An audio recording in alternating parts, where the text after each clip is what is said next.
Hello हमारे प्यारे दोस्तों, स्वागत है आप सभी लोगों का एक बार फिर से भरसवा एकेडमी में। और आज की इस वीडियो में हम लोग क्लास 9 के लिए जो सामाजिक विज्ञान का जो वीकली टेस्ट में आपको 19 तारीख को पूछा जाएगा क्वेश्चन, उससे रिलेटेड महत्वपूर्ण क्वेश्चंस इस वीडियो में करने वाले हैं। ये प्रैक्टिस सेट 3 है।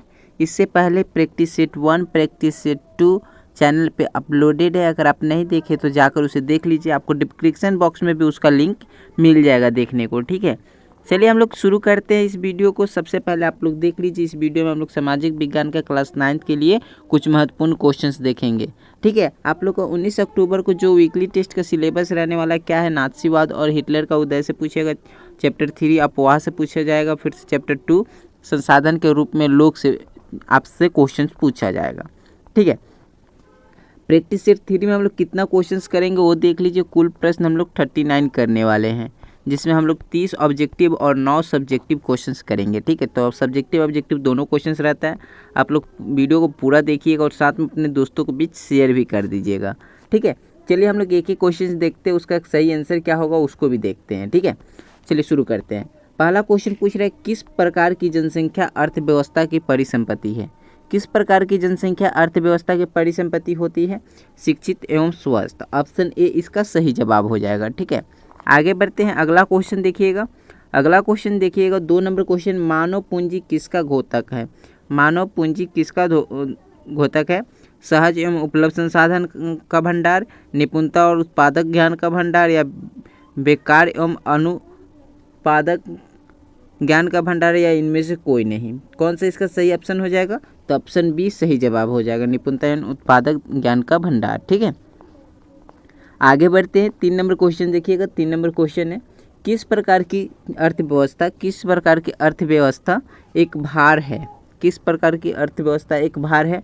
अशिक्षित एवं अस्वस्थ। ऑप्शन सी इसका सही जवाब हो जाएगा। ठीक है, आगे बढ़ते हैं। अगला क्वेश्चन देखिएगा। 4 नंबर क्वेश्चन है, ग्रामीण क्षेत्रों में कितने प्रकार की बेरोजगारी पाई जाती है? ग्रामीण क्षेत्रों में कितने प्रकार की बेरोजगारी पाई जाती है? 2 प्रकार की। ठीक है, ऑप्शन 2 इसका बिल्कुल सही जवाब हो जाएगा। आगे क्वेश्चन देखिएगा। 5 नंबर क्वेश्चन, निम्नलिखित में से कौन से कारक जनसंख्या की गुणवत्ता को बढ़ाते हैं? निम्नलिखित में से कौन से कारक जनसंख्या के गुणवत्ता को बढ़ाते हैं? साक्षरता दर, लोगों का स्वास्थ्य, कौशल निर्माण, या इनमें से सभी। कौन सा ऑप्शन सही हो जाएगा? ऑप्शन डी इसका बिल्कुल सही जवाब हो जाएगा। ठीक है, आगे बढ़ते हैं। अगला क्वेश्चन देखिएगा।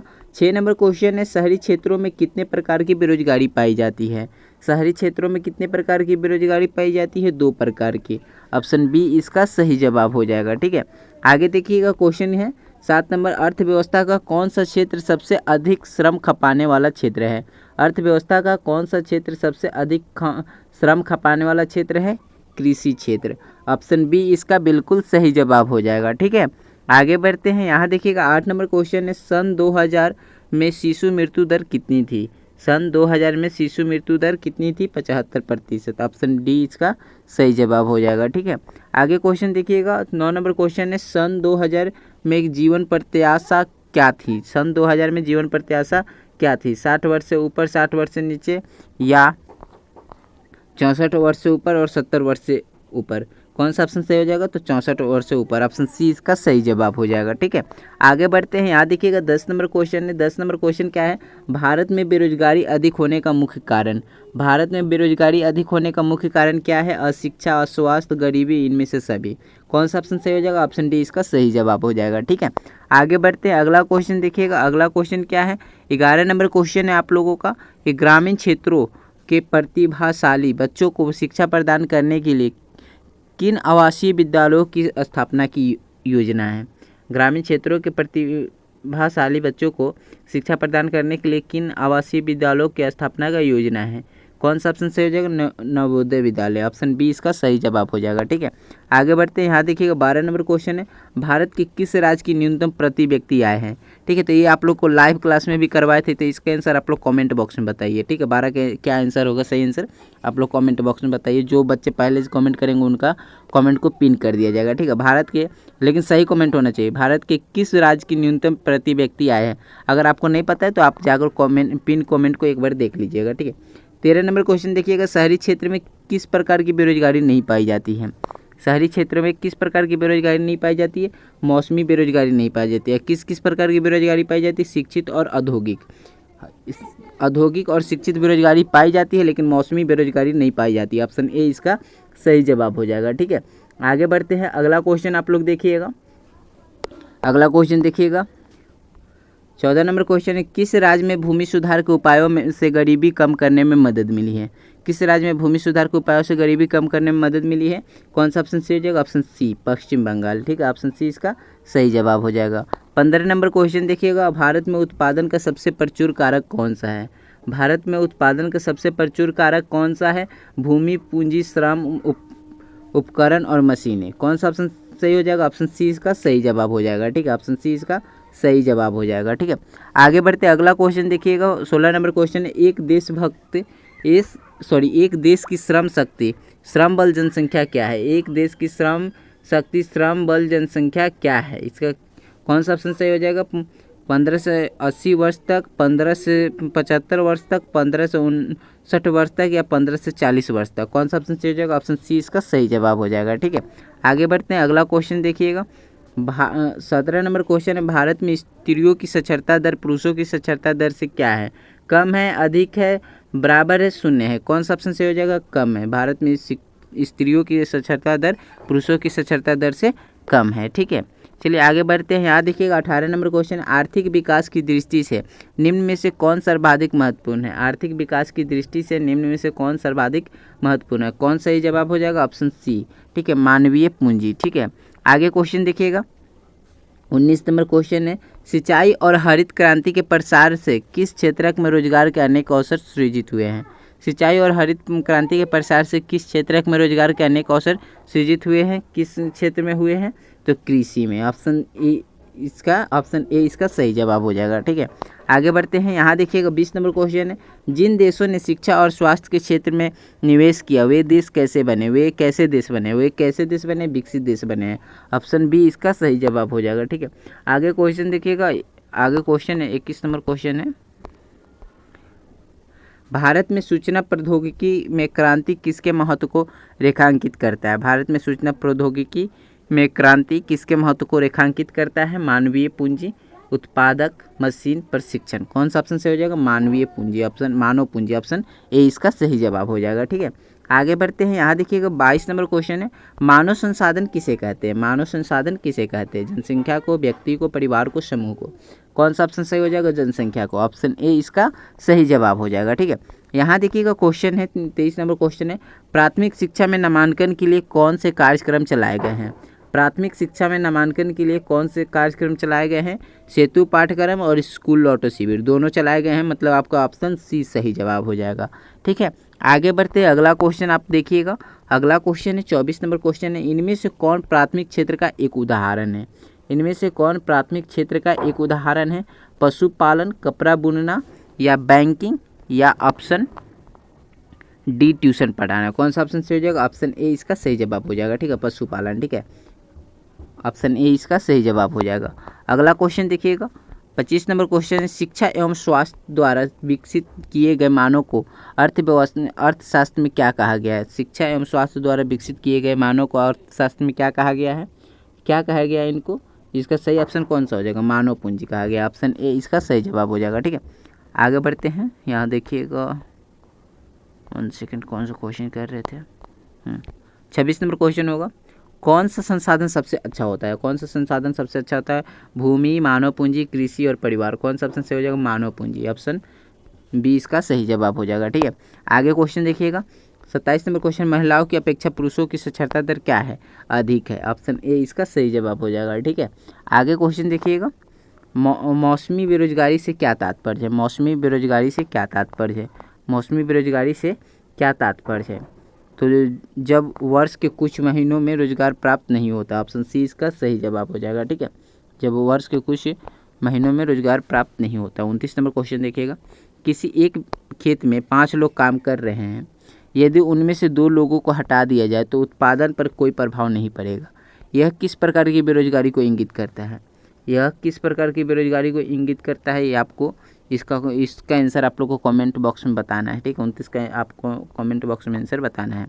अगला क्वेश्चन देखिएगा 30 नंबर क्वेश्चन है, भारत सरकार की पहल सर्व शिक्षा अभियान का प्राथमिक उद्देश्य क्या है? भारत सरकार की पहल सर्व शिक्षा अभियान का प्राथमिक उद्देश्य क्या है? 6 से 14 वर्ष के सभी बच्चों को शिक्षा देने पर ध्यान देना। ठीक है, ऑप्शन डी इसका सही जवाब हो जाएगा।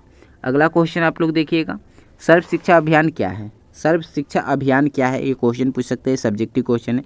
तो यह एक शिक्षा अभियान है जिसमें उद्देश्य है कि 2010 तक 6 से 14 वर्ष वायु वर्ग सभी स्कूली शिक्षा को प्राथमिक शिक्षा अवश्य प्रदान की जाए। ठीक है, ये इसका उत्तर हो जाएगा, उत्तर को नोट कर लीजिएगा।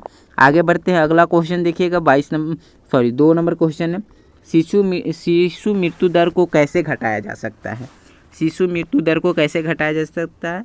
शिशु मृत्यु दर को घटाने के लिए निम्नलिखित उपाय: स्वच्छता में सुधार, स्वच्छ पेयजल तक पहुँच, संक्रामक रोगों के विरुद्ध टीकाकरण और अन्य सार्वजनिक स्वास्थ्य उपायों से। ठीक है, ये आप इसका आंसर नोट कर सकते हैं। आगे बढ़ते हैं, बेरोजगारी से आप क्या समझते हैं? बेरोजगारी से आप क्या समझते हैं?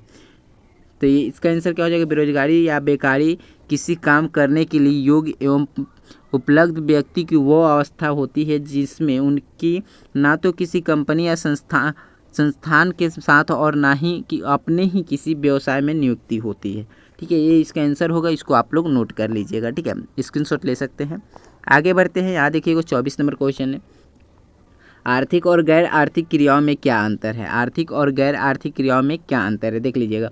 वे क्रियाएं जो आय के लिए की जाती है उन्हें आर्थिक क्रियाएं कहा जाता है और वे क्रियाएं जो आय के लिए नहीं की जाती है उन्हें गैर आर्थिक क्रियाएं कहा जाता है। जैसे मान लीजिए आप कोई काम कर रहे हैं, किसी और के पास काम कर रहे हो, और मान लीजिए आप ट्यूशन पढ़ा रहे हो, ठीक है, किसी बच्चे को पढ़ा रहे हो, कोई और बच्चा को पढ़ा रहे हो, जहाँ पर आपको पैसा मिल रहा है वो आपका क्या हो जाएगा? आर्थिक क्रिया हो जाएगा। और मान लीजिए आप अपने भाई बहन को पढ़ा रहे हो तो आपका गैर आर्थिक क्रिया हो जाएगा। ठीक है, चलिए आगे बढ़ते हैं। 5 नंबर क्वेश्चन देखिएगा। 5 नंबर क्वेश्चन है, संसाधन के रूप में लोगों से आप क्या समझते हैं? संसाधन के रूप में लोगों से आप क्या समझते हैं? संसाधन के रूप में लोगों से अभिप्राय देश के कार्यशील लोग हैं जिनमें निपुणता तथा योग्यता है। संसाधन के रूप में लोग सकल राष्ट्रीय उत्पाद में योगदान देते हैं। संसाधन के रूप में लोग एक बड़ी जनसंख्या का सकारात्मक पक्ष है जिसका प्रायः अवहेलना की जाती है। ये इसका उत्तर है, आप लोग इसको नोट कर लीजिएगा। ठीक है, आगे बढ़ते हैं। अगला क्वेश्चन देखिएगा 6 नंबर क्वेश्चन, शिक्षित बेरोजगारी भारत के लिए एक विशेष समस्या है, कैसे? तो इसका उत्तर क्या हो जाएगा उसको आप लोग नोट कर लीजिएगा, स्क्रीनशॉट ले सकते हैं। शिक्षित बेरोजगारी भारत के लिए एक चिंता का विषय इसलिए है क्योंकि यह एक ऐसी समस्या है जो तेज़ी से बढ़ रही है। आज डिग्रीधारी भी रोजगार पाने में असमर्थ है, जो मतलब बहुत ज़्यादा पढ़ लिखे युवा पढ़ लिख कर भी बेरोजगार घूम रहे हैं। इसका मुख्य कारण ये है शिक्षा पद्धति में दोष, अव्यवस्थित तकनीकी विकास, जनसंख्या का तीव्रता से बढ़ना। ठीक है, ये इसका उत्तर है, आप लोग इसको नोट कर लीजिएगा। आगे बढ़ते हैं, शिक्षित बेरोजगार भारत के लिए समस्या है, कैसे? इसका नोट कीजिएगा, आंसर क्या होगा? भारत में हर वर्ष 5 लाख युवक रोजगार की तलाश में निकलते हैं, जबकि भारत में रोजगार के अवसर निम्न हैं, जिसमें प्रति वर्ष लाखों शिक्षित बेरोजगार की संख्या में निरंतर वृद्धि होती चली जा रही है। अतः शिक्षित बेरोजगार की संख्या में बेतहाशा वृद्धि एक समस्या है। ये इसका आंसर होगा, इसको आप लोग नोट कर लीजिए। ठीक है, स्क्रीनशॉट भी ले सकते हैं आप लोग। चलिए आगे बढ़ते हैं। अगला क्वेश्चन देखिएगा 8 नंबर क्वेश्चन, किस पूंजी को आप सबसे अच्छी मानते हैं? भूमि, श्रम, भौतिक पूंजी और मानव पूंजी। तो आपका उत्तर क्या हो जाएगा, देख लीजिए। मानव पूंजी सबसे अच्छी पूंजी है क्योंकि यह पूंजी लोगों की भौतिक क्षमता, निपुणता, ज्ञान आदि जो उससे और अधिक उत्पादन में सहायक करते हैं। यह पूंजी श्रम, भूमि, भौतिक पूंजी से भी श्रेष्ठ है। इस पूंजी के बिना अन्य पूंजियाँ क्या है? व्यर्थ है। ठीक है, आगे बढ़ते हैं। यहाँ देखिएगा आर्थिक और गैर आर्थिक क्रिया में अंतर। ठीक है, तो ये पूछा है, ये आपका 2 नंबर का जब पूछता है आप इसको मतलब 4 नंबर का इस बार पूछेगा तो आप लोग मतलब ये बड़ा वाला क्वेश्चन में पूछेगा तो इसको नोट कीजिएगा, नहीं तो ऊपर में जो आप लोग आंसर दिखा है उसको नोट कर लीजिएगा। ठीक है, आर्थिक और गैर आर्थिक क्रियाओं में अंतर। तो ये क्रिया जो आय के लिए की जाती है उन्हें आर्थिक क्रिया कहा जाता है, जैसे व्यवसाय, नौकरी, मजदूरी आदि। ठीक है, और गैर आर्थिक क्या हो जाएगा? वे क्रिया जो आय के लिए नहीं की जाती है गैर आर्थिक क्रियाएँ कहलाती है, जैसे खाना पकाना, भाई बहन को देखभाल करना आदि। ठीक है, ये इसका उत्तर हो जाएगा। और आप लोग का ये प्रैक्टिस सेट का टोटल 39 क्वेश्चंस था। आप लोग को बहुत बहुत धन्यवाद, आप लोग वीडियो को लास्ट तक देखें। और आप लोग कोशिश कीजिएगा प्रैक्टिस सेट 1 और प्रैक्टिस सेट 2 भी देख लीजिए, ताकि जो भी आप लोग का कल एग्जाम में होने वाला है तो जो भी आपका क्वेश्चन है यहीं से मैच करेगा, तो ये आप लोग अच्छा से अच्छा आंसर देकर आए, ठीक है, और अच्छा आप लोग नंबर पाए, ठीक है। तो इस वीडियो को अपने दोस्तों को भी शेयर कर देना, वीडियो अच्छी लगे तो लाइक कर दीजिए, एक प्यारा सा कमेंट करके जाना आप लोग को, ठीक है। Thank you for watching this video. जय हिंद, जय भारत।